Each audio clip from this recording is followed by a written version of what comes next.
dalagang tinubuan ng maraming tigyawat. Ako po si Miss Winnie at ito po ang ating kwento. Isang mapagpalang araw po sa inyong lahat, lalo na sa ating mga masugid na tagapakinig. Ako po si Stella at nais ko pong ibahagi ang kwento ko nung dalaga pa ako. Sabi nila dapat marunong kang magpakumbaba para lagi kang pinagpapala. Pero base sa aking sariling karanasan, kahit anong gawin mong pagpapakumbaba, kung hahataking ka ng kapwa mo pababa ay baliwala rin. Ngunit kung ikaw ay magpapatuloy sa buhay, kahit ibaba ka pa ng iba, wala silang magagawa dahil ikaw mismo ang mag-aangat sa iyong sarili. Ang kaganapan na ito sa buhay ko ay malaki ang naging epekto sa akin. Marami akong natutunan at napatunayan. Kaya naman upang malaman ang aking buong kwento, tapusin niyo ang pakikinig hanggang dulo. Bata pa lamang ako ay kinagigiliwan na ako sa aming baryo dahil sa pagiging kwela at matulungin ko sa aking kapwa. Marami ang nagsasabi sa akin noon na maganda raw ako at palakaibigan. Pero may isa sa mga anak ng kapitbahay namin ang palaging nagsasabi na mas maganda raw siya sa akin, si Corazon. Matanda siya sa akin ng 10 taon at palagi siyang nakikipagkompetensya sa akin sa hindi ko malamang dahilan. Gusto niya sa kanya lang ang interes ng mga tao at sa kanya ang sentro ng atraksyon ng mga kalalakihan. Bago raw kasi ako ipinanganak ni Nanay Sonia, si Corazon ang kinagigiliwan sa aming baryo dahil nagpakita siya ng angking katalinuhan sa murang edad. Pero buhat nang dumating ako, nabaling na sa akin ang atensyon ng lahat. Hindi ko naman noon gusto na palagi akong pinupuri o di kaya naman tinatrato na parang isang prinsesa. Pero wala akong magawa kasi yun ang trato sa akin ng mga kabaryo namin. Ganun pa man, palaging naghihintay ng pagkakataon si Corazon na pahiyain at makagawa ako ng pagkakamali. Isang beses, tinalian ako ng nanay ko ng magandang ipit at pinalitan ng bagong damit. Pero paglabas ko ng bahay, bigla akong tinulak ni Corazon. Inis na inis ako noon at papatulan ko na sana siya, pero bigla siyang umiyak at dinumihan ang sarili niya. Hindi ko akalain noon na magagawa niyang magsinungaling, pero syempre dahil mas bata ako at mas madumi, hindi pinaniwalaan ng mga tao si Corazon. Kahit sarili niyang magulang, hindi nakinig sa kasinungalingan niya. Pag-uwi ko sa bahay, sinabihan ko si nanay na ayoko na munang lumabas ng bahay dahil natatakot na ako kay Corazon. Hindi ko alam na ang pagsumbong ko pala kay nanay na yon ay makakarating sa mga magulang ni Corazon. Matapos ang araw na yon, lumipat na sila Corazon at hindi ko na sila nakita pang muli. Laking pasasalamat ko naman noon dahil umalis na sila at mapapanatag na ang kalooban ko. Lumipas ang ilang taon, wala na akong naging balita pa kay Corazon hanggang sa nagdalaga na ako. Maraming mga kalalakihan ang nanliligaw sa akin pero sarado pa ang isipan ko sa pagkakaroon ng nobyo kaya naman tinatanggihan ko sila. Tama lang ang ginawa mo, anak. Huwag ka munang papasok sa relasyon. Napangiti ako sa sinabi ni tatay dahil sa tuwang-tuwa siya sa aking desisyon. Ngunit si nanay agad akong sinabihan na sulitin ko raw ang aking kabataan dahil hindi ko raw alam ang mangyayari sa kinabukasan. Alam ko na pareho silang may punto na nais iparating sa akin, pero mas gusto ko na sundin kung ano ang sinasabi ng puso ko. Tinanguan ko lamang ang sinabi nila nanay at tatay. Matapos ng pag-uusap namin na yon, pumasok na ako sa aking silid at nakinig sa magandang musika sa aking cellphone. Sobrang saya ko habang nakikinig. Ngunit ilang sandali ang lumipas, bigla na lang akong nakaramdam ng malamig na hangin at dumampi yun sa aking balat. Napatingin ako sa paligid at nakita ko na madilim na pala ng mga oras na yun. Pero ang ipinagtataka ko kung bakit bukas ang bintana ko sa silid samantalang isinara ko naman yun. Agad akong tumayo upang isara yun. Ngunit nang mapadungaw ako, nanlaki ang mga mata ko nang makita ko ang isang babae na nakatingin sa akin. Hindi ko maaninag ang kanyang muka dahil madilim sa parte kung saan siya nakatayo. Nagtayuan ang mga balahibo ko sa katawan at nang kusutin ko ang aking mata, bigla yun nawala. Napaatras ako ng bahagya at dali-dali kong isinara ang bintana tsaka ako nagtalukbong ng kumot dahil sa takot at kabang naramdaman ko. Kinabukasan, bigla na lamang akong nilagnat at hindi ko malaman kung bakit. Nag-alala naman agad sila nanay sa akin kaya dinala ko sa lolo ko na isang albularyo. Sinabi niya kay nanay na pinaglalaruan daw ako ng isang tao. Kaya naman natakot ako dahil naalala ko ang nakita kong babae sa labas ng aking bintana. Gayunpaman, kaagad na gumawa ng paraan si lolo upang mawala ang aking lagnat.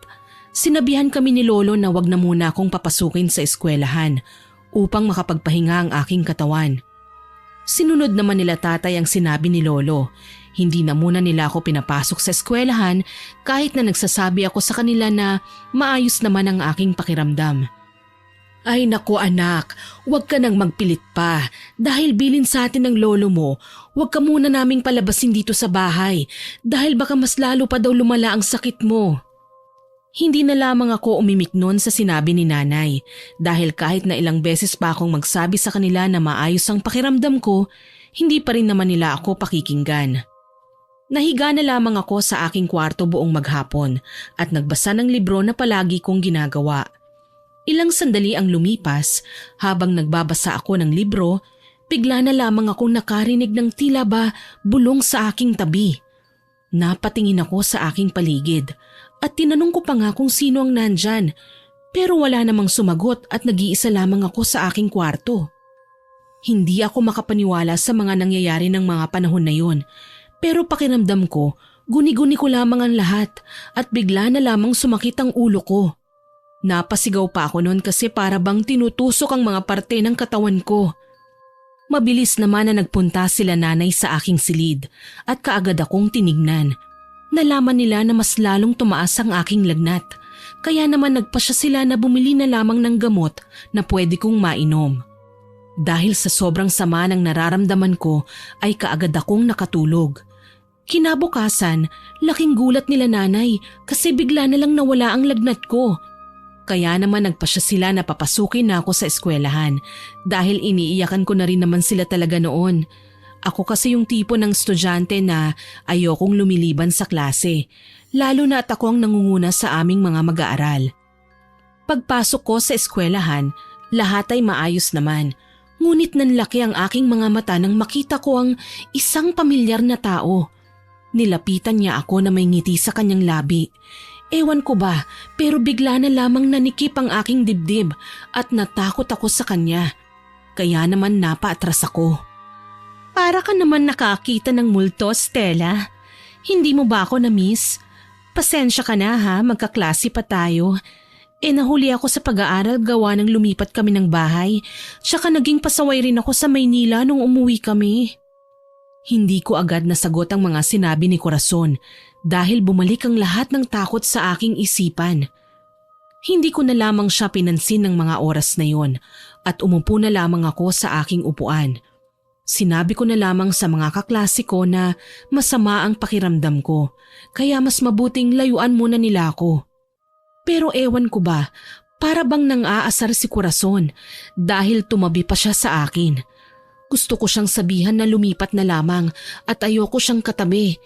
Pero parang nakakabastos naman kung sasabihin ko sa kanyang mga bagay na yon, hindi ba? Lalo na at kababalik pa lamang niya sa aming baryo. Upang hindi ko maramdaman ang kanyang presensya, itinuon ko na lamang ang aking atensyon sa aming guro na nagtuturo sa amin. Halos araw-araw lagi kong nakikita si Corazon. Pero wala naman siyang ginagawang masama sa akin at naisip ko noon na maaaring nagbago na siya buhat nang umalis sila sa probinsya. Nagkaroon naman kaagad siya ng maraming kaibigan dahil kwela nga siya at syempre maraming kwento dahil galing nga siya ng Maynila. Marami rin ang nahuhumaling sa kanya ng mga kalalakihan dahil gaya pa rin naman ng dati, napakaganda pa rin ni Corazon. Sa paglipas ng panahon, nakapagtapos na rin kami at nakakuha ko ng trabaho sa bayan. Nakahinga ko ng maluwag noon kasi hindi ko na makikita pa si Corazon. Ngunit laking gulat ko dahil binili ng pamilya niya ang katabing bahay namin. Nang araw na yon, kinausap ko sila nanay na para bang gusto kong tumira muna kay lolo dahil hindi nga ako komportable na kapitbahay namin si Corazon. Gawa na rin siguro ng tromang dinala niya sa akin nung bata pa ako. Natatakot ako na maulit muli ang mga nangyari nung mga bata pa kami. Sinabihan naman ako ni nanay na hindi ko dapat alalahanin si Corazon dahil malaki naman daw ang kanyang pinagbago at magalang na bata na. Hindi ko alam pero may parte talaga sa puso ko ang nag-aalinlangan at natatakot pa rin sa presensya ni Corazon. Gayunpaman, hindi ako pinayagan ng mga magulang ko na tumira kay Lolo. Gawa ng marami na raw sila sa bahay at ayaw na daw nila nanay na dumagdag pa ako sa isipin ni Lolo. Gayong matanda na siya. Inirespeto ko naman ang desisyon nila nanay kaya naman hindi na ako nagpumilit pa. Sa paglipas ng mga araw, hindi ko naman nakakasalubong o nakikita si Corazon. Gawa nga ng ginugol ko ang oras ko sa pagtatrabaho at gabi na ako kung umuwi. Naging ganun ang buhay ko at masaya naman sila nanay dahil nakikita nila na masaya ako sa aking ginagawa. Pero hindi nila alam, halos araw-araw palagi akong palinga-linga sa aking paligid dahil pakiramdam ko pinagmamasdan at pinag-aaralan ni Corazon ang aking mga kilos. Alam ko na dapat ko nang kalimutan ang mga nangyari nung mga bata pa kami dahil wala pa kaming alam gawin noon kundi ang makipag-away. Pero ewan ko ba, hindi lang talaga maalis sa aking isipan ang mga bagay na maaaring magawa pa ni Corazon lalo na ngayong mga dalaga na kami. Ilang beses akong sinabihan nila nanay na wag nang intindihin pa ang presensya ni Corazon dahil kaya ko na rin naman daw ipagtanggol ang aking sarili. Pero natatakot pa rin ako na baka may gawin siya habang nakatalikod ako. Pakiramdam ko pa nga noon, si Corazon ang may kagagawan kung bakit ako nilagnat at maaaring siya rin ang nakita ko sa labas ng aming bintana. Pero sinabi sa akin ni nanay na kalilipat lamang daw nila Corazon at tapos nang mangyari ang bagay na yun sa akin bago pa sila bumalik sa aming lugar. Hindi ko alam ang gagawin ko ng mga panahon na yun. Para bang napapraning na ako na hindi ko malaman. Hanggang sa nakilala ko si Joshua. Naging kaibigan ko siya at palagi kong ikinukwento sa kanya ang mga ginawa sa akin ni Corazon noon. At pinayuhan niya ako na harapin ko kung ano ang aking kinatatakutan. Hindi ko raw dapat tinataguan at tinatakbuhan si Corazon dahil mas lalo lamang daw niya akong tatakutin kapag nalaman na nangangamba ko sa kanyang presensya. Naisip ko noon na tama si Joshua sa kanyang mga sinabi. Kaya naman sa isipan ko, itinatak ko na hindi ko dapat katakutan si Corazon dahil kayang-kaya ko siyang labanan. Naging sandalan ko noon si Joshua at palagi kaming magkasama. Ipinakilala ko rin siya sa mga magulang ko at tuwang-tuwa naman sila nanay dahil sa wakas daw nagkaroon na ako ng nobyo. Pero agad kong nilinaw na kaibigan ko lamang si Joshua. Hindi naman naniwala si tatay kasi pakiramdam daw nila may iba sa amin ni Joshua. Sa totoo lang po, nahuhulog na talaga ang loob ko noon kay Joshua pero ayokong masira ang samahan na meron kami. Iniisip ko kasi noon baka kaibigan lang ang tingin sa akin ni Joshua at ayokong umasa sa wala.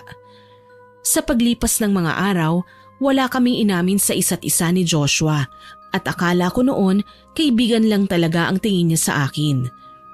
Isang araw, nagulat na lang ako nang sabihin sa akin ni Joshua na may nililigawan daw siya na isang magandang dalaga. Naisip ko noon na mas mabuti na lang yun para hindi masira ang nabuo naming pagkakaibigan. Siyempre nasaktan din ako kasi nga may pagtingin ako kay Joshua. Pero masaya ako para sa kanya. Palagi niyang ikinukwento sa akin yung babae na nililigawan niya. Hanggang sa dumating ang kaarawan ni Joshua at dito niya naisipan na ipakilala sa akin ang babaeng nililigawan niya. Siyempre ako naman hindi papatalo.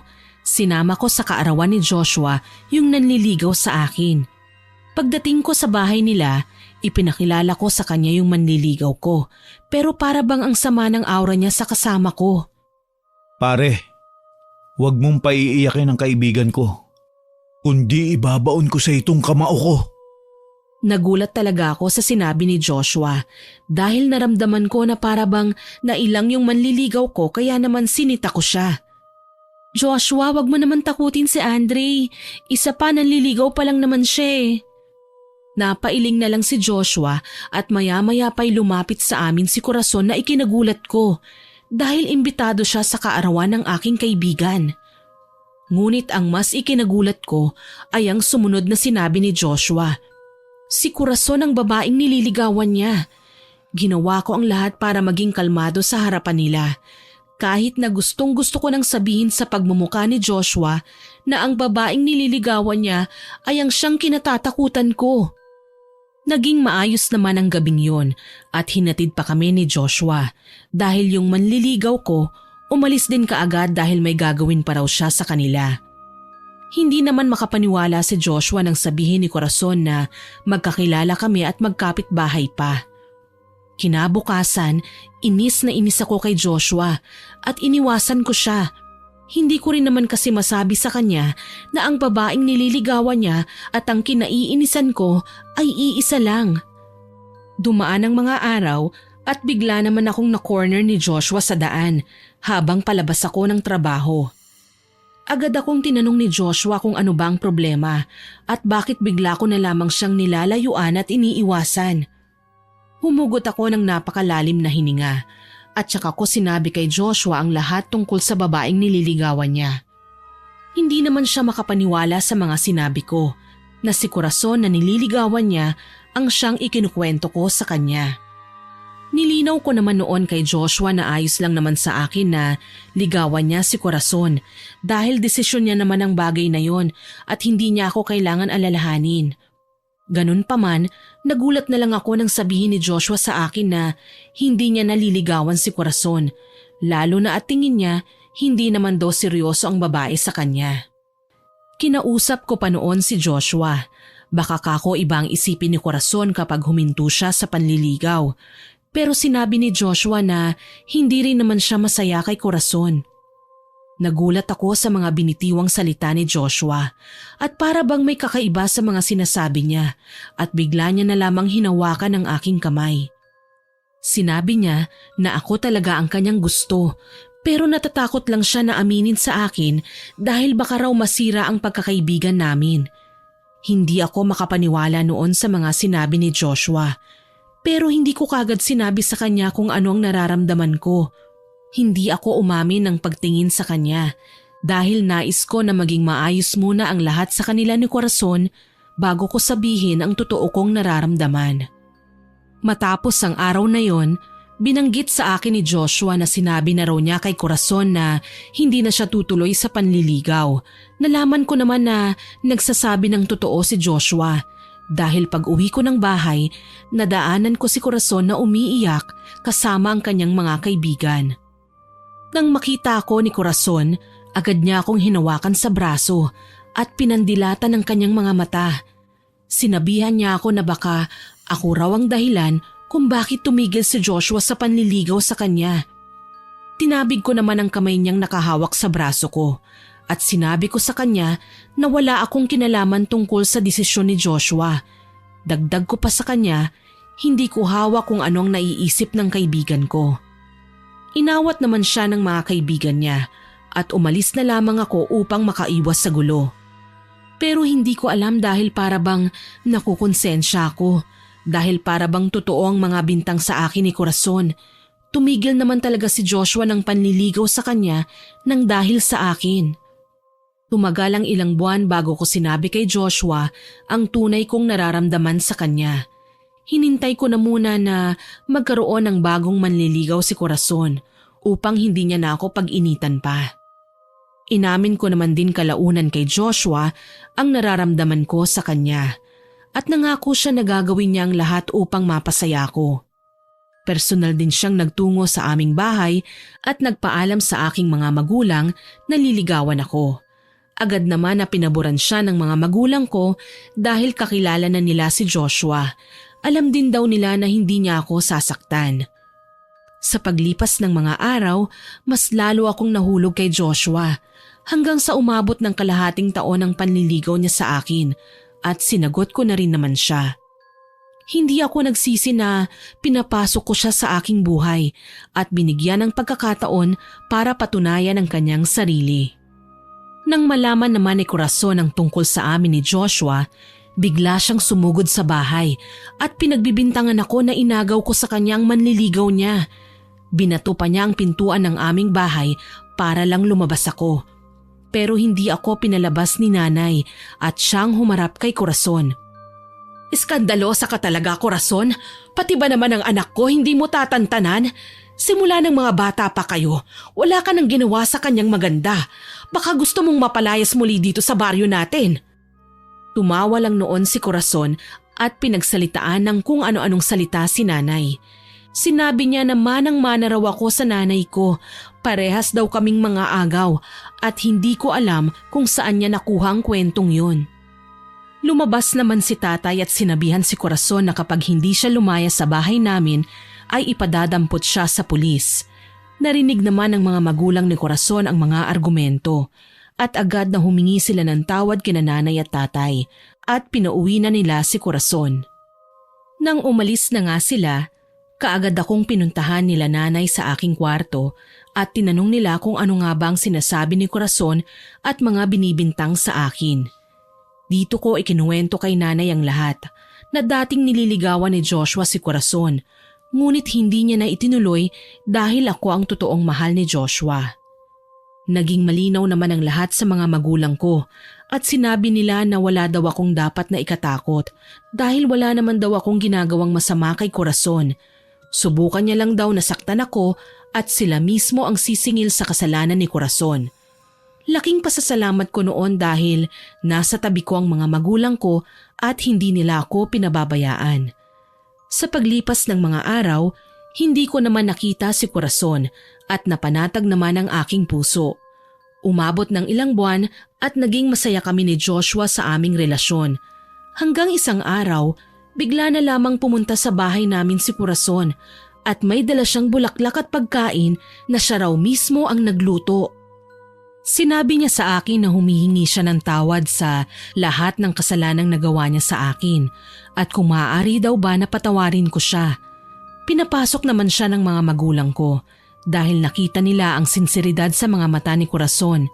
Tinanggap ko naman ang paghingi ng tawad ni Corazon at sinabi ko sa kanya na kalimutan na lamang namin ang mga nangyari. Sabi ko sa kanya, mas mabuti na lamang na nangyari ang mga bagay na yon dahil natuto kami. Ang mahalaga, nalaman niya ang kanyang mga pagkakamali. Matapos ang araw na yon, palagi nang pumupunta sa bahay namin si Corazon. Minsan ay naiilang pa rin ako sa kanya, pero nakikita ko naman na nagbago na siya. Kaya naman binigyan ko siya ng ikalawang pagkakataon upang patunayan ang kanyang sarili na hindi na siya katulad ng dati. Nakikipagkwentuhan siya sa akin at nagdadala pa ng kung ano-anong pagkain na siya mismo daw ang nagluto. Masarap naman ang mga luto ni Corazon at kalaunan para bang naging malapit na kami sa isa't isa at itinuring ko na rin siya na para kong ate. Yung tipong para bang nagkaroon ako ng kapatid na mas matanda sa akin na noon pa man ay hinihiling ko pero hindi naman mangyayari yon dahil nag-iisang anak lamang ako. Sa paglipas ng mga araw, unti-unti kaming naging malapit ni Corazon. Ngunit napalayo naman ang loob ko kay Joshua dahil nahiwalay naman siya sa akin at nalipat ng ibang departamento. Magkaiba na rin ang oras ng pasok namin kaya naman wala na talaga kaming pagkakataon para magkita pa sa trabaho. Nagkakaroon lamang kami ng oras sa isa't isa sa tuwing wala kaming pasok pero naging matibay ang relasyon namin ni Joshua. Lagi rin akong pinapayuhan noon ni Corazon na mas mabuti na lamang daw na mangyari ang mga bagay na yun kasi mauumay daw kaming dalawa kung palagi kaming magkasama ni Joshua. Tinanggap ko ang mga payo sa akin ni Corazon dahil pakiramdam ko nga noon nagkaroon ako ng ate na palaging nandyan at handang makinig sa mga ikukwento ko at hinaing ko sa buhay. Natuwa naman ang mga magulang ko nang makita na nagkakaayos na kaming dalawa ni Corazon at naging magkaibigan na.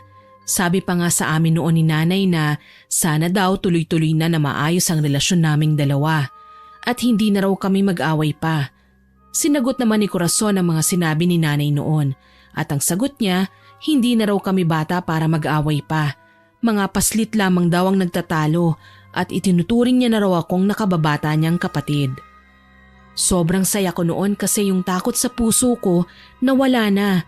Hanggang isang araw, kinausap ako ni Joshua at sinabi niya na uuwi raw muna siya sa probinsya ng kanyang pamilya at pansamantala na doon daw muna sila manunuluyan dahil nagkaroon ng malubhang karamdaman ng kanyang lolo. Inintindi ko naman ang sitwasyon ni Joshua, lalo na at may pinagdadaanan siya. Nangako kami noon na palaging magsusulatan sa isa't isa at magtatawagan sa tuwing meron kaming oras. Tinupad naman ni Joshua ang kanyang mga pangako nung una, pero kalaunan huminto siya sa pagsusulat sa akin at hindi na ako tinatawagan pa. Sobra akong nasaktan noon kasi akala ko ayos lang kami at matibay ang aming relasyon na para bang walang makakasira. Dinamayan ako noon ni Corazon at sinabi niya na normal lamang daw sa mga magkarelasyon na nagkakaroon ng problema. Yung iba pang araw hindi na nagkakabalikan pa. Iniisip ko na lamang noon na baka masyado lang naging abala si Joshua hanggang sa bumalik siya sa aming lugar at sa trabaho namin. Sobrang saya ko noon at agad ko siyang nilapitan pero bigla na lamang niya akong nilayuan na para bang galit na galit siya sa akin. Hindi ko alam kung bakit pero nilayuan niya talaga ako. Hindi niya ako pinapansin kahit na ilang beses ko na siyang kinakalabit, kinakausap at nagpapapansin sa kanya. Pero para bang baliwala lamang ako. Natapos na lamang ang buong araw noon na hindi kami nagkausap. Umuwi na lang ako noon sa bahay dahil pagod na pagod ako at sobrang bigat ng nararamdaman ko. Kaagad akong umiyak sa kwarto ko at bigla namang dumating si Corazon. Tinanong niya ako kung ano ba ang problema at sinabi ko sa kanya ang mga nangyari.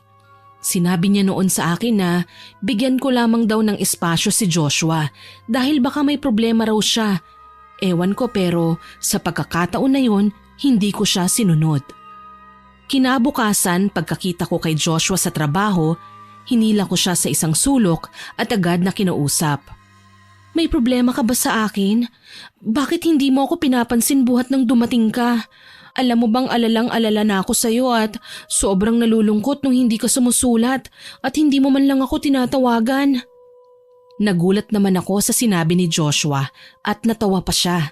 Sinabi niya sa akin na ilang beses niya akong sinulatan. Ngunit hindi raw ako sumasagot. Palagi niya rin daw akong tinatawagan, ngunit para bang binlock ko na raw siya sa cellphone ko. Hindi ako makapaniwala noon at agad kong tinignan yun. Pero wala naman akong natanggap na tawag niya. Ipinakita naman sa akin ni Joshua ang history ng kanyang pagtawag sa akin. At napakarami nga noon. Hindi ko rin daw tinatanggap ang mga sulat niya.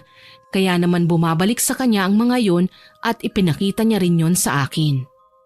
Naguluhan ako noon kasi wala talagang nakarating sa akin at sinabi sa akin ni Joshua na nagdadahilan lamang daw ako at maaaring nakakita na raw ako ng ibang lalaki nung mga panahon na wala siya at baka raw naghiwalay na raw kami kaya ako bumabalik sa kanya. Nagulat ako sa mga paratang sa akin ni Joshua at sinabi ko sa kanya na hindi ako ganoong klaseng babae. Nasampal ko pa nga siya ng mga panahon na yun at tinanong ko siya kung kanino niya ba narinig ang mga bagay na yun. At sinabi sa akin ni Joshua na ang kaibigan ko raw na si Corazon ang nagsabi nun sa kanya. Para bang binuhusan ako ng napakalamig na tubig ng mga panahon na yun. Hindi ko akalain na kaibigan ko at halos kapatid ko nang itinuturing ang siyang tatraydor pala sa akin. Pag-uwi ko ng bahay, kaagad na pinuntahan ko si Corazon sa bahay nila ngunit wala siya doon. Tinanong ko ang kanyang mga magulang at sinabi nila na may pinuntahan daw. Nasabi naman sa kanila ni Corazon kung saan siya tutungo. At laking gulat ko dahil address yun ni Joshua. Abot-abot na kaba at galit ang naramdaman ko ng mga panahon na yun. Pagdating ko sa bahay ni Joshua, nakita ko si Corazon na nasa labas ng pintuan at pilit siyang pumapasok ngunit pinipigilan siya ni Joshua.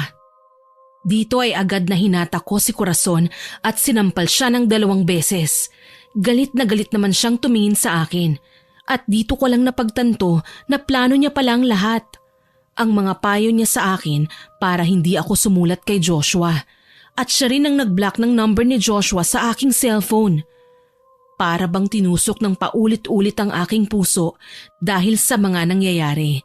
Naging malinaw naman ang lahat kay Joshua at naniwala siya sa mga paliwanag ko. Lalo na at inamin daw sa kanya ni Corazon ang lahat ng kanyang ginawa. Pinaalis namin noon si Corazon sa bahay na yon at agad na nag-usap kami ni Joshua upang magpaliwanag sa isa't isa at humingi ng pasensya.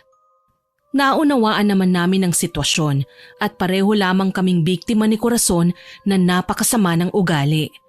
Umalis noon si Corazon at umuwi sa kanilang bahay. Ngunit sa isipan ko noon, hindi pa kami tapos sa kanyang mga ginawa sa amin ni Joshua. Muntik na kaming maghiwalay nang dahil sa mga ginawa niyang kasamaan. Nang umuwi ako sa bahay, agad na ikinuwento ko kina nanay ang mga nangyari at natuklasan ko. At hindi sila makapaniwala na aabot sa ganoong punto ng paghihiganti si Corazon. Akala nila napakabait na niya at nagbago na. Ngunit palabas lamang pala niya ang lahat ng ipinakita niya sa amin at hindi naman talaga niya ako gustong maging kaibigan, kundi nais niya lamang na paghiwalayin kaming dalawa ni Joshua. Matapos ang araw na yon, nagulat na lamang ako dahil ibinenta na ng mga magulang ni Corazon ang bahay nila at nawala na lamang sila na para bang bula. Sinabi ko noon sa sarili ko na mas mabuti na lang na umalis sila para hindi na rin lumaki pa ang gulo dahil hindi ko alam kung ano ang magagawa ko kay Corazon kapag nakita ko siya. Sa paglipas ng mga araw at dahil marami ang nangyaring hindi namin inaasahan, napagpasyahan ng mga magulang ko na magbakasyon na muna kami sa bahay ni Lolo.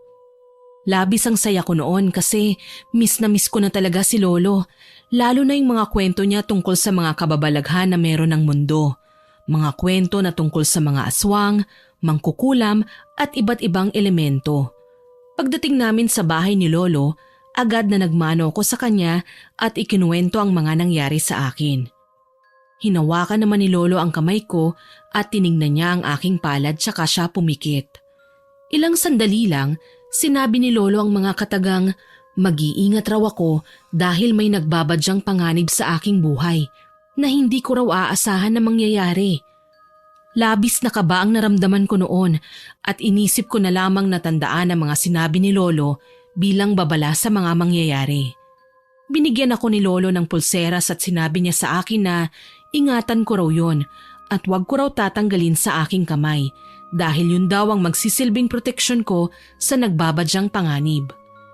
Ilang linggo kaming nanatili sa bahay ni Lolo at palagi kaming nagkukwentuhan tungkol sa mga kababalaghan. Nabanggit ko noon kay Lolo ang tungkol kay Corazon at sinabi niya sa akin na mag-iingat raw ako at wag ko raw gagalitin si Corazon dahil masama raw na magalit ang isang mangkukulam. Nagtaka ako sa mga sinabi ni Lolo pero sabi sa akin ng mga pinsan ko may mga bagay talaga na sinasabi si Lolo na hindi naman talaga totoo dahil matanda na raw siya at nagiging makakalimutin na.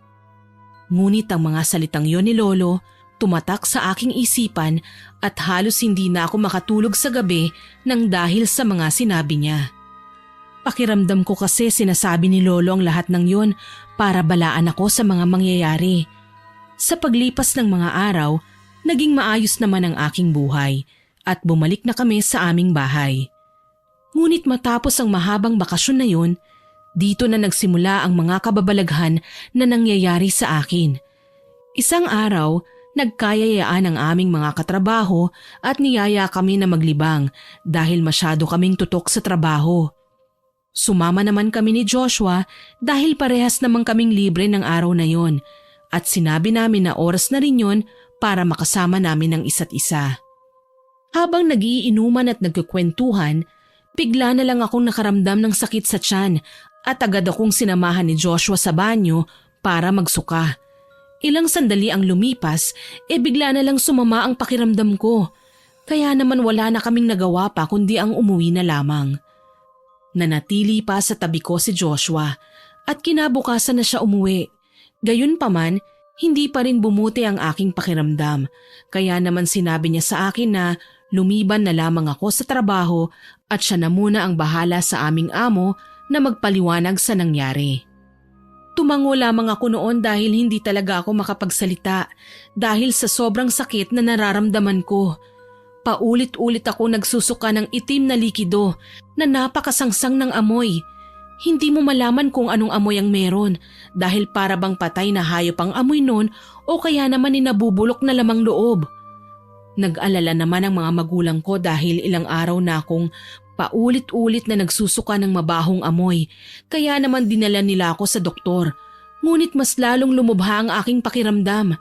Kung dati ay puro itim na likido lamang ang sinusuka ko, buhat nang dalhin ako sa ospital, ngayon ay may kasama na yung mga kanin at bulati na hindi ko malaman kung saan galing dahil hindi naman ako makakain ng maayos. Sinuri naman ako ng mga doktor, ngunit wala silang nakita na kahit na anong mali sa mga pagsusuri sa akin. Sobrang hirap na ako noon at napadasal na ako sa Panginoon. Ngunit habang nananalangin ako, napansin ko na wala na pala ang pulseras na ibinigay sa akin ni Lolo. Takot na takot ako noon kasi baka yun ang umpisa ng sinasabi ni Lolo na mangyayari sa akin na hindi ko inaasahan.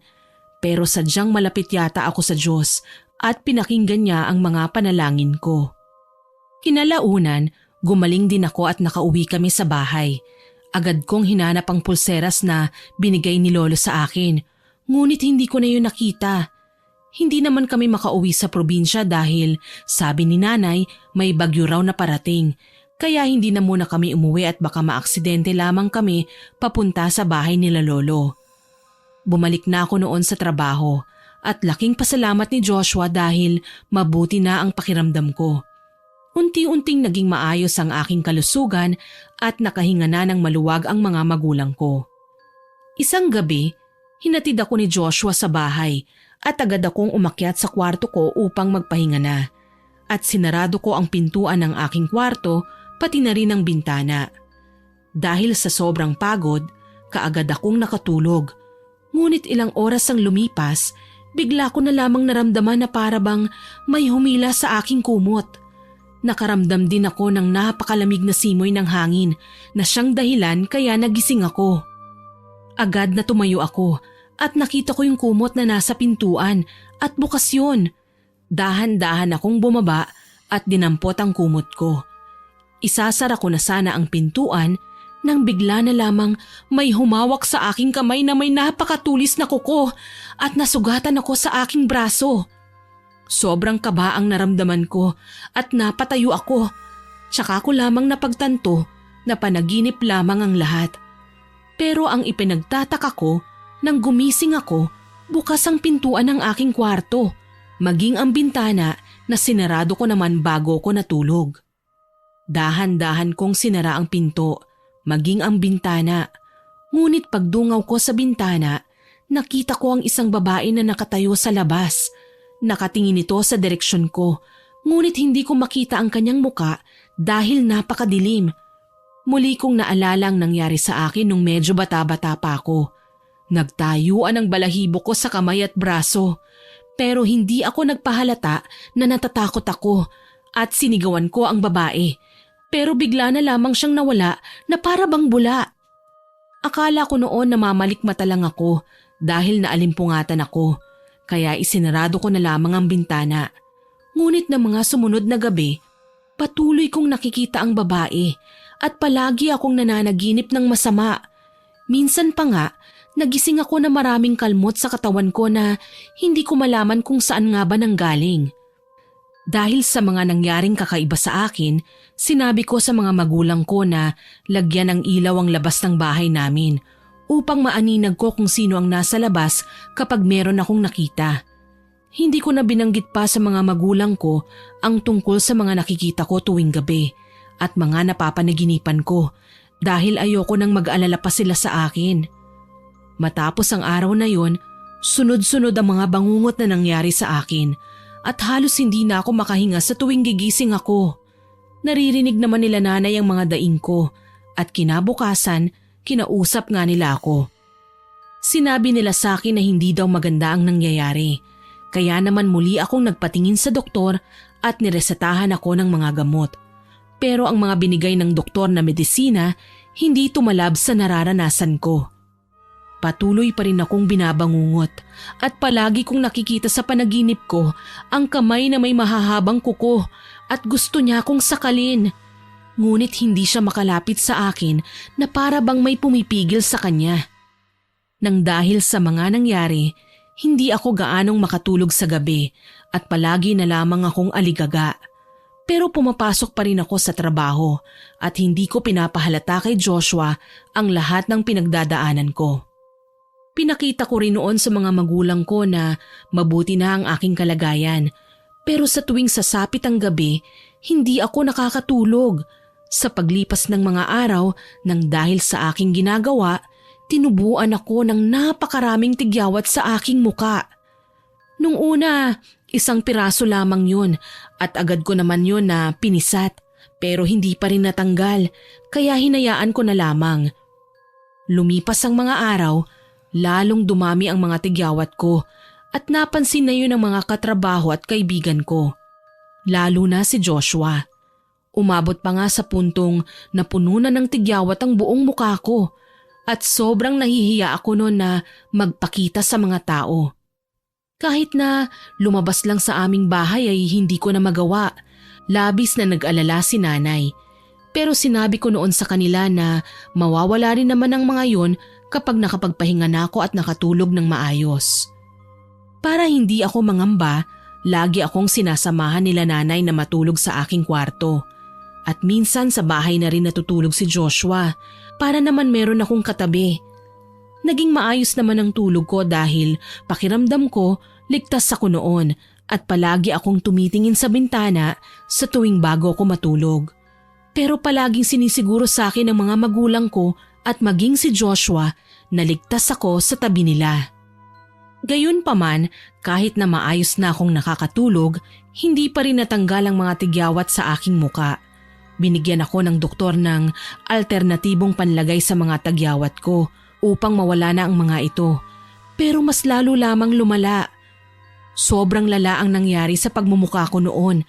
Bukod kasi sa tinubuan ng tigyawat ang mukha ko, nagnanana pa yun at napakalalaki.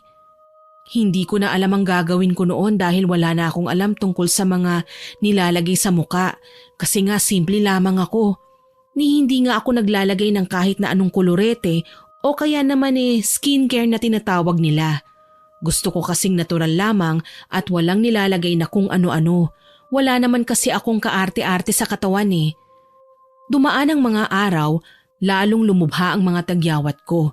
At sa tuwing pinipisat ko ang mga ito ay nagkakaroon ng malalalim na sugat dahilan para magkaroon ng peklat. Yung iba pa nga, halos parang nawawakwak na sa tuwing pinuputok ko at para bang ang mukha ko noon ay bangkay na naaagnas na nagkaroon ng maraming tigyawat.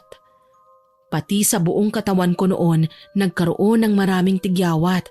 Hindi ko alam kung anong nangyayari sa akin at isa lang ang alam ko noon, ang lumapit kay Lolo.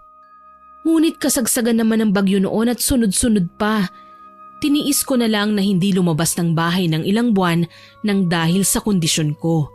Kahit mga doktor kasi hindi na rin alam ang gagawin at ibibigay sa akin na gamot dahil lahat ng nirekomenda nila mas lalo lamang nakakasama. Iniisip ko noon na baka palitan na ako ni Joshua dahil napakapangit ko na at hindi na ako nakakalabas pa. Pero sinabi sa akin noon ni Joshua na hindi niya ako iiwan at mananatili siya sa aking tabi, gaya ng sinabi niya noon sa akin ng mga panahon na nanliligaw pa lamang siya. Hindi ko alam noon kung ano bang nagawa kong mali para danasin ang lahat ng yun. Pero hindi talaga pumasok sa isipan nila nanay na kinukulam ako noon o di kaya naman nilalagyan ng sakit ng kung sino man. Sabi kasi sa akin noon ni nanay, masyado daw talaga akong sakitin noong bata pa ako. Kaya naman normal lang ang mga nangyayari sa akin dahil nasabihan na raw sila noon ng mga doktor. Lahat ginawa nila nanay para mahanapan ng solusyon ng sakit ko. Pero wala talaga silang magawa. Halos mabaon na kami sa utang noon kabibili ng mga gamot na inirereseta sa akin ng doktor. Hanggang sa maisipan ko na tawagan si Lolo at sinabi ko sa kanya ang mga nangyayari sa akin. Agad naman niyang sinabi sa mga magulang ko na umuwi muna kami sa bahay niya at siya na muna ang bahala. Ayaw pa nga sanang maniwala noon ni nanay at sinasabi niya na masyado nang matanda si Lolo para manggamot. Gayunpaman, wala na silang nagawa dahil nagalit si Lolo at sinabihan sila na wala namang masama kung susubukan. Sinamahan ako noon ni Joshua at maging magulang ko ay sumama rin sa akin. Hindi nila ako iniwanan. Habang nasa biyahe kami noon, para bang napakabigat ng pakiramdam ko. Yung tibok ng puso ko, napakabilis at walang humpay. Hanggang sa bigla na lamang akong hinimatay at hindi ko na alam ang mga sumunod na nangyari. Nagising na lamang ako na nasa harapan ko si Lolo at pinupunasan ng langis ang aking buong katawan. Nababalutan din ako ng makakapal na usok at napapaligiran ako ng kung ano-anong mga halamang gamot. Habang ginagawa ni Lolo ang mga bagay na yon, bigla kong nakita sa paanan ko si Corazon. Nakangiti siya sa akin at para bang nang iinis. Kaya naman napasigaw ako at itinuro siya. Nagulat naman sila nanay kasi wala silang makita. Pero si Lolo, kaagad na hinataw ng buntot pagi si Corazon at napadaing siya. Sinabi ni Lolo na tigilan na ako ni Corazon dahil kapag hindi niya ginawa ang mga sinasabi ni Lolo, siya na raw mismo ang makakalaban niya. Agad na pinatanggal ni Lolo ang sumpang inilagay sa akin ni Corazon at bigla na lang akong nawala ng malay noon. Nang magising ako, para bang wala na ang bigat na aking nararamdaman at pakiramdam ko noon maayos na ang aking kalusugan. Sinabi sa amin noon ni Lolo na kinukulam daw ako ni Corazon at napakalaki daw ng galit niya sa akin. Hindi raw matatahimik si Corazon kaya naman sinabi sa akin ni Lolo na manatili pa kami sa probinsya ng ilang linggo dahil hindi pa daw tapos ang laban niya kay Corazon. Dahil sa sinabi ni Lolo, nanatili pa kami nila nanay at ni Joshua sa bahay ni Lolo. Nagpatuloy siya sa panggagamot sa akin at palagi akong pinaliligo ng maligamgam na tubig na may mga halamang gamot at langis na siya mismo ang gumawa para sa akin. Nawala ang mga tigyawat ko sa aking katawan noon pero yung mga tumubo sa mukha ko ay hindi pa rin nawala. Nagpasalamat sila nanay noon kay Lolo at sinabi na humihingi sila ng tawad dahil hindi agad sila nakinig kay Lolo. Naunawaan naman ni Lolo ang pakiramdam nila nanay kaya naman sinabi niya na walang dapat ihingi ng tawad dahil pare-pareho lamang daw na gusto nilang gumaling ako. Bilib ako noon kay Joshua dahil hindi talaga siya umalis sa tabi ko. Kahit alam niya na pwede siyang matanggal sa trabaho, nanatili pa rin siya at hindi niya ako iniwan.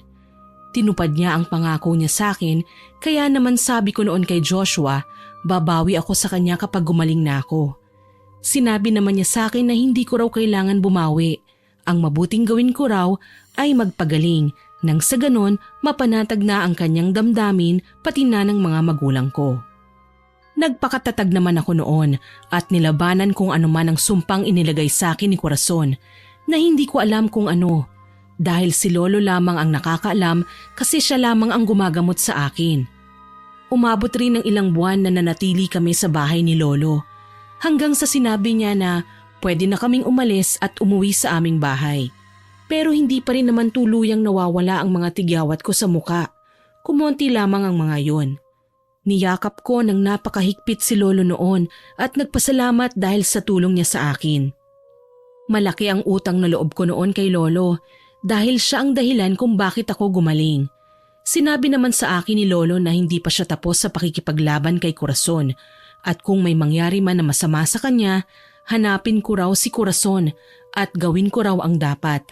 Binigyan pa ako ni Lolo ng isang kwintas na may pendant na krus at napakatulis ng dulo nito. Sabi niya sa akin, magagamit ko raw yon kapag nagkaharap na kami ni Corazon at mag-iingat daw akong palagi. Hindi ko alam pero parang ayoko pang umalis ng mga panahon na yon dahil pakiramdam ko may mangyayari na hindi ko magugustuhan. Ganun pa man, wala na akong nagawa pa dahil kailangan na ring umuwi nila nanay at balikan ang aming bahay upang makapagtrabaho muli sila at mabayaran ang mga pinagkakautangan namin. Pagbalik namin sa bahay ay agad na nakarating sa mga katrabaho namin na nakabalik na kami. Kaya naman dumalaw sila at binigyan kami ng tulong. Maging ang amo namin sa trabaho ay nagbigay rin sa akin ng konting tulong upang kahit papaano'y makatulong sa amin nila nanay. Hindi rin kami natanggal sa trabaho dahil nauunawaan raw nila ang aking pinagdaanan. Labis ang pasasalamat ko sa kanila noon dahil inuunawa nila kami. Nagpalakas na muna ako noon bago tuluyang bumalik sa trabaho at naging maayos naman ang lahat. Unti-unti nang nawala ang mga tigyawat sa aking muka, pero yung mga peklat nandoon pa rin, hindi pa rin tuluyang nawawala. Sa tuwing titingin ako sa salamin, yon ang palagi kong nakikita at hindi ako makapaniwala na nalampasan ko ang pinakamalupit na nangyari sa aking buhay. Pero hindi pa pala yun ang pinakakahindik-hindik na mangyayari sa aking buhay. Isang taon ang lumipas at bigla na lang tumawag sa amin ng mga pinsan ko at pinauuwi kami dahil nanghihina na raw si Lolo.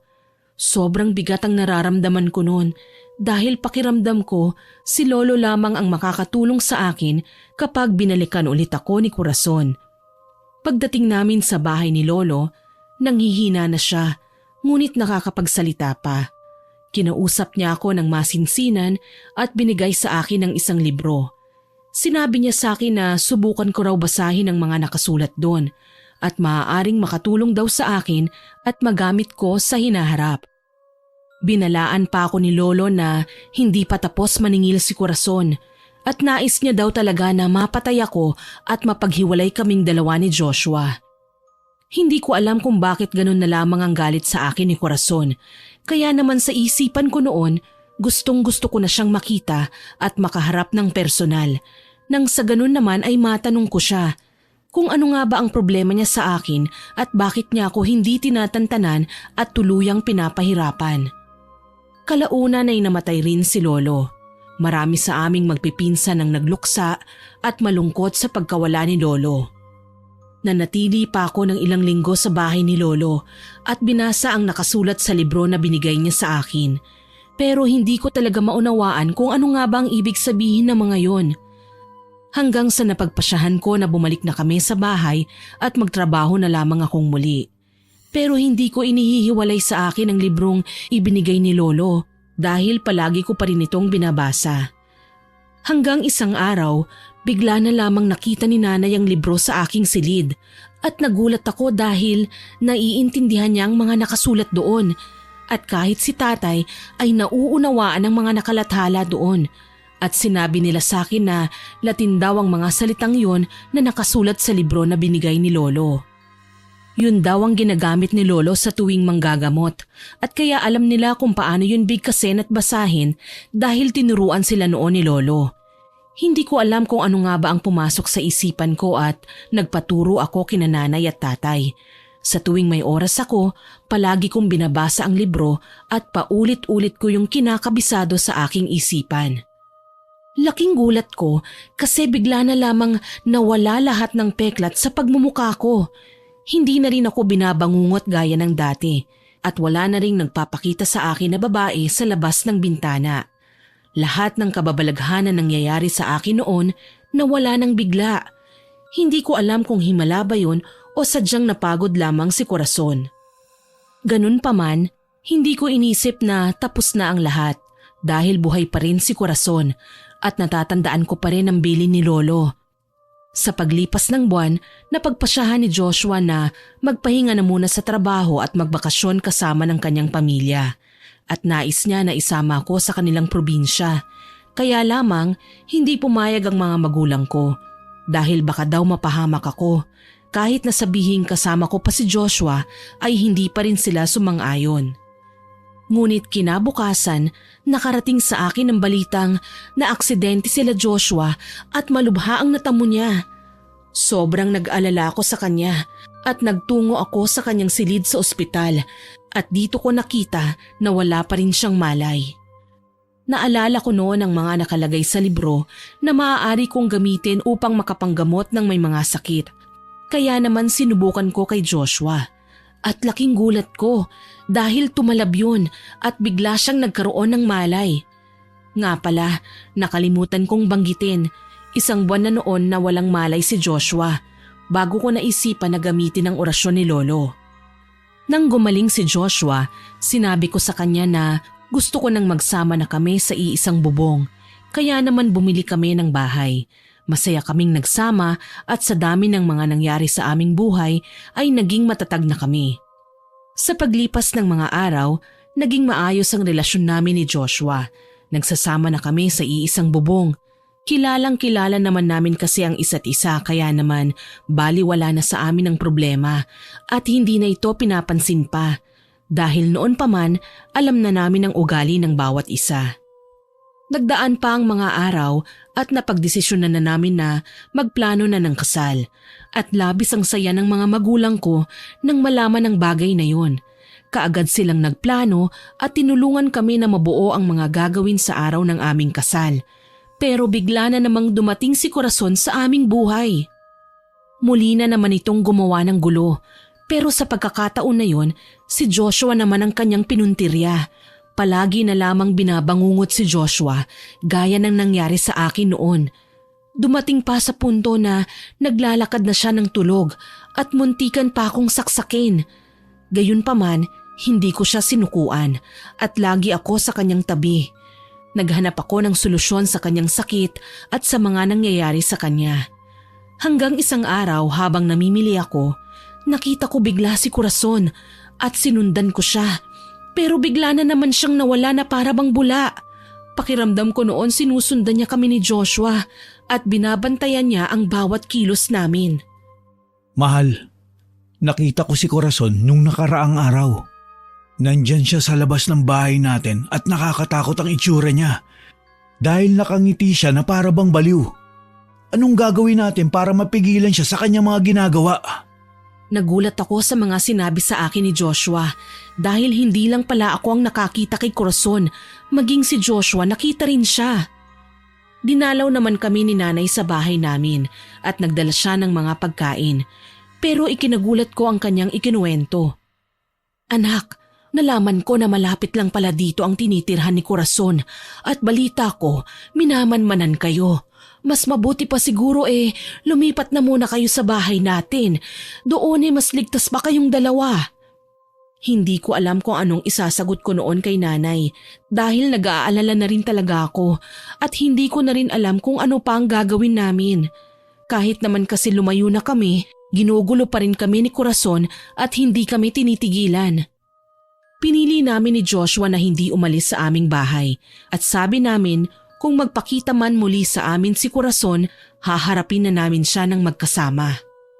Ang kaso lang, sa tuwing nakikita namin si Corazon, palagi siyang nawawala. Gaya ng unang beses na nakita ko siya. Nakangiti pa rin siya, pero iba na talaga ang kanyang itsura. Kung dati napakaganda niya, nawala ang kagandahang yun. Marami siyang peklat sa muka at napakapayat na. Sa pagdaan ng mga araw, inisip namin na baka titigil na rin si Corazon dahil ilang araw na rin naman na hindi namin siya nakikita. Isang gabi, habang mahimbing na natutulog, bigla na lamang nakaramdam kami ng malakas na kalabog mula sa bintana at nang magising kaming dalawa ni Joshua, nakita naming nabasag na ang salamin ng bintana at nang silipin namin yon, nakita namin si Corazon na nakangiti sa amin at nakatitig. Nagtayuan ang mga balahibo namin sa katawan pero mabilis na kinuha ni Joshua ang itak at sabay kaming lumabas. Ngunit bigla na lang nawala si Corazon. Nag-usal ako ng orasyon na natutunan ko mula sa libro ni Lolo. At bigla ko na lang siyang nakita sa harapan namin. Pasugod siya at akmang sasaksakin si Joshua. Pero agad ko siyang nasipa at nataga naman siya ni Joshua sa likuran. Ngunit mabilis siyang nakatakas. Siguro naman magtatanda na siya sa mga nagawa natin sa kanya at maiisipan niya na hindi tayo natatakot sa mga gagawin niya. Napabuntong hininga na lamang kami noon ni Joshua. Tumawag ako kina nanay upang magpasundo. Hindi na kasi kami ligtas sa bahay dahil alam na ni Corazon yun. At masyadong maliit ang bahay namin kaya mabilis niya kaming mapapasok. Hindi katulad sa bahay nila nanay na may kalakihan at hindi ka kaagad makakapasok. Lalo na't dikit-dikit pa ang mga bahay doon at maaari siyang kuyugin ng mga tao kapag nagkamali siyang pumasok. Ganun pa man, ang mga nangyari sa amin nila Corazon ng gabing yon ay hindi pa pala tapos dahil bigla na lamang sumakit ang ulo ni Joshua at hinimatay siya. Kaagad akong naghanap ng alternatibong gamot para masolusyonan ang kanyang sakit at nagawa ko naman yun.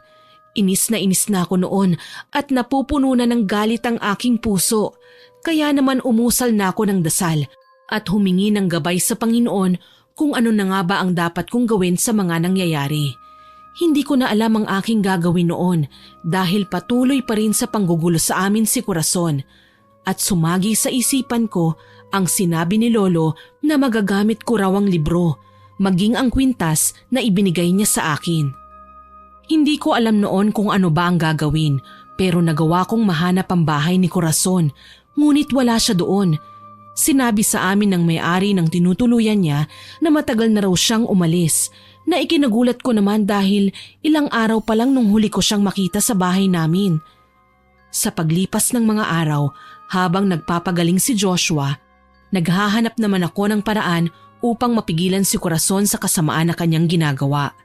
Paulit-ulit lang kasi ang mga nangyayari Kahit na lumayo at humanap ako ng paraan para gumaling ang aming mga nararamdamang kakaibang galing kay Corazon, hindi pa rin naman natitigil ang lahat hanggat hindi ko siya nakakaharap at nilalabanan. Isang araw, kinausap ako nila tatay at sinabi sa akin na mas mabuti raw na harapin ko na ng personal si Corazon at sasamahan daw nila ako anuman ang mangyari.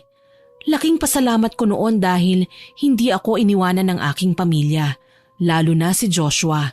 Kahit na pwede niya naman akong hiwalayan nang sa ganun hindi na siya madamay pa. Pero mas pinili niya na manatili sa tabi ko sa hirap at ginhawa. Hindi nagtagal at nagawa ko ring mahanap ang bagong tinitirhan ni Corazon at wala na nga akong pinalampas na oras. Mag-isa ko siyang pinuntahan at nakaharap ko siya. Anong ginagawa mo dito sa pamamahay ko? Hindi ka dapat pumunta rito. Kailanman ay hindi kita inimbitahan na pumunta rito sa tahanan ko. Kaagad ko siyang sinagot at tinanong ko kung ano bang gusto niyang mangyari at palagi niya nalang ginugulo ang buhay ko. Ano bang problema mo sa akin ha, babae ka? Hindi pa ba sapat ang ginawa mo sa akin noon na pagpapahirap? Tinubuan ako ng maraming tigyawat sa buong mukha ko at pati na rin sa buong katawan ko. Halos mamatay na ako ng mga panahon na yon. Ano bang ginawa kong pagkakamali sa'yo para pahirapan mo ko ng ganito? Sunod-sunod kong tinanong si Corazon at natahimik naman siya. Ngunit ilang sandali lamang ang lumipas, bigla na lamang siyang humalakhak at hinagis sa akin ang mga gamit na mahawakan niya. Pero mabilis ko namang naiwasan ang mga yon.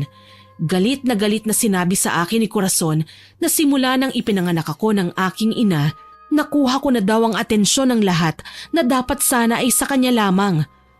Doon ko lamang napagtanto na hindi lang pala tungkol kay Joshua ang lahat ng galit sa akin ni Corazon. Dahil simula pa lang nang isilang ako, isinumpa na niya ako. Nakipaglaban ako sa kanya, pero mabilis na naman siyang nawala. Narinig ko na lamang ang huling salitang sinabi niya na hindi pa siya tapos sa paniningil dahil naging miserable daw ang kanyang buhay nang dahil sa akin. Hindi ko alam kung ano ang ibig niyang sabihin na naging miserable ang buhay niya nang dahil sa akin, samantalang siya nga itong hindi tumitigil sa pagpapahirap sa akin. Umalis na lamang ako sa bahay ni Corazon at umuwi sa bahay. Pero habang naglalakad ako, nakasalubong ko ang nanay ni Corazon at sinabi niya sa akin na kung pwede raw ba akong makausap kahit na sandali lamang at may mahalaga siyang sasabihin sa akin. Nagpunta kami sa isang malapit na kainan at doon kami nag-usap ng masinsinan ng ina ni Corazon. Dito ko nalaman na simula pa lang nang magkaroon ako ng isip, naiinggit na sa akin si Corazon. Dahil daw palaging bukang bibig ng tatay niya na hindi na lamang siya nabuhay sa mundo kung hindi rin naman niya magagawang sundin ang kanilang gusto. Sabi pa raw ng tatay ni Corazon na bakit hindi raw niya ako gayahin na matalino, maganda at masunurin pa sa mga magulang. Nagulat ako sa mga sinabi ng nanay ni Corazon at sinisi ko siya kung bakit naging ganoon ang trato sa akin ng anak niya. Pero mabilis na ipinaliwanag ng nanay ni Corazon na hindi nila alam na ganun pala ang epekto sa kanya ng mga sinabi sa kanya ng kanyang ama. Samantalang nais lamang nila na mapabuti si Corazon dahil naging pabaya na rin daw sa kanyang pag-aaral simula nang hindi na siya pinapansin ng lahat at nalipat na sa akin ang atensyon ng mga tao. Bigla akong napaisip sa mga sinabi ng nanay ni Corazon at sinabi ko sa kanya kung paano ko mapipigilan si Corazon sa kanyang mga planong masama laban sa akin at sa mga mahal ko sa buhay. Mabilis na sinagot ng nanay niya na wala silang alam kundi paslangin si Corazon o di kaya naman ay makulong siya. Dinuro-duro ko noon ang nanay ni Corazon at sinabihan ko pa siya na wala siyang kwentang ina. Dahil mas nanaisin pa niyang makulong at mamatay ang anak niya kesa kausapin ng masinsinan at pakalmahin sa lahat ng mga ginagawa niya. Inis na inis ako noon kasi hindi naman pala si Corazon ang punot dulo ng lahat kundi ang mga magulang niya. Naisip ko noon na maaaring sobrang nagalit si Corazon sa akin dahil palagi na lamang siyang kinukumpara ng kanyang mga magulang sa akin.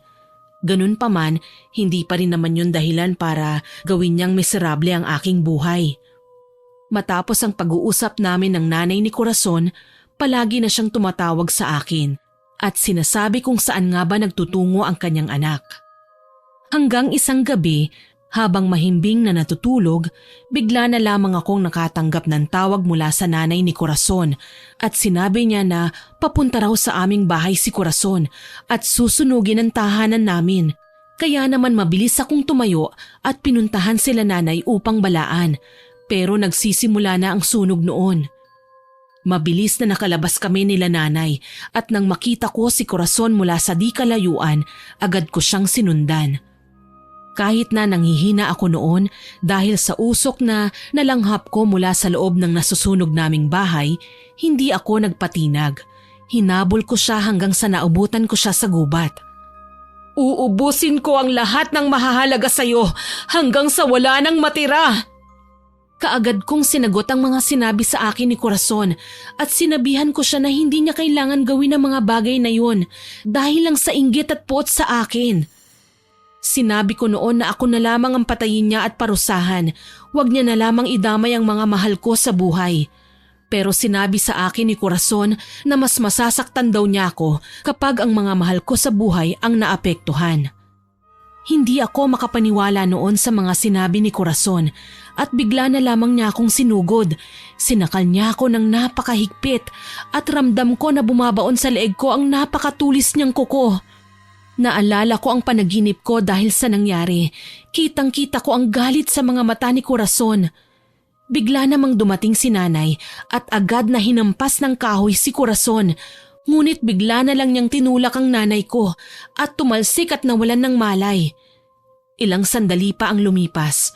Dumating na ang mga magulang ni Corazon at kinausap nila ang kanilang anak. Ngunit ayaw akong bitiwan ni Corazon. At naramdaman ko na pumapatak na ang dugo ko mula sa aking leeg na pinagbabaunan ng kanyang mga kuko. Halos hindi na ako makahinga sa puntong yon at bigla kong naalala ang sinabi ni Lolo na magagamit ko ang kwintas na suot-suot ko. Kaagad ko yung kinuha mula sa aking leeg kahit na nawawalan na ako ng paningin.